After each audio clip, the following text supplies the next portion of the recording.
La cucina siciliana è femmina. Nella cucina siciliana tutto ciò che è maschio diventa femmina. Il tonno diventa atonnina, il sedano diventa laccia, il fagiolino fasolina, il carciofo, la cacocciola, femmina come una rosa, dentro profumata e fuori spinosa.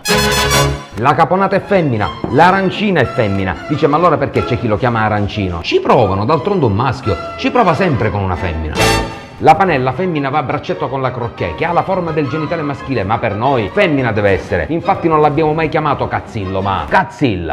Le melanzane diventano felle, che siciliano capisce il doppio senso di un panino con felle e cazzille. Un ragazzo alto da noi è stighiolone, quindi questo è stighiolo. No, dal latino extilia, intestino, diventa extiliola, stighiola, femmina, gustosa, afrodisiaca.